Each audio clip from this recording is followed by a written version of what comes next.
Oui, sur Pelagius, qui est dans l'Anacryse, c'est un traité écrit manuscritement, écrit à la main, et il explique comment faire apparaître les anges. Mm.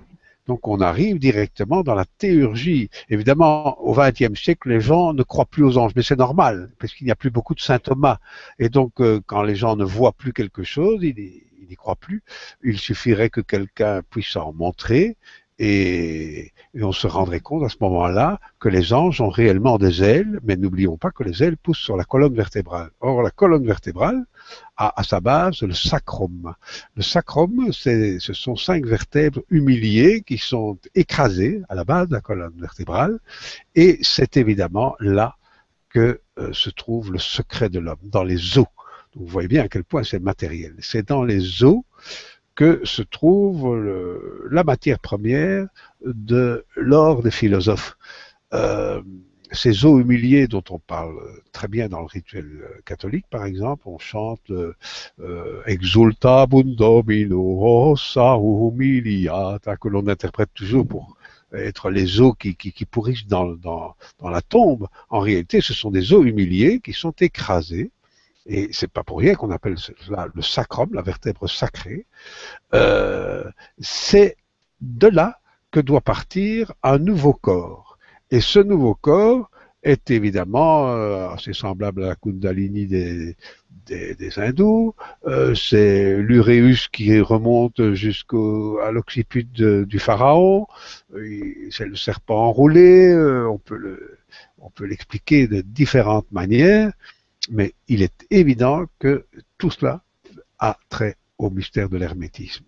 Nous sommes des chenilles euh, qui pourrions devenir papillons. Et pour ça, nous devons être en contact avec la science traditionnelle.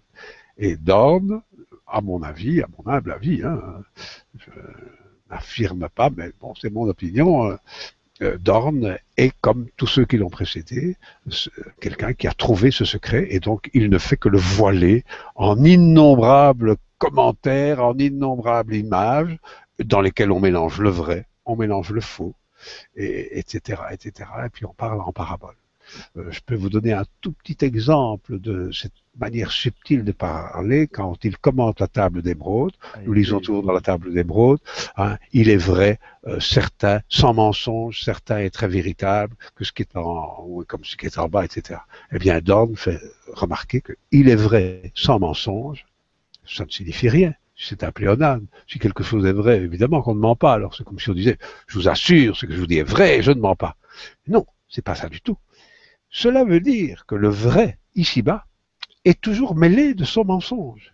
Il faut donc une opération que Dorn appelle métaphysique, et c'est là que peut-être Jung s'est trompé dans le mot métaphysique. Il faut une opération spéciale pour séparer le vrai du mensonge. Et donc c'est comme s'il disait le vrai est séparé métaphysiquement du mensonge. Il y a une spagyrie qui permet de transformer le vrai en son mensonge.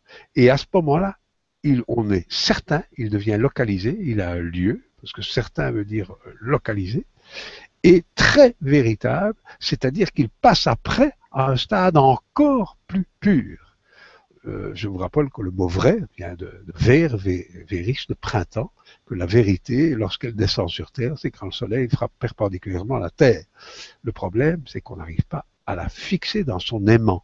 Et la fabrication de cet aimant de la vérité, c'est le secret qui ne se trouvera jamais dans aucun livre. Voilà.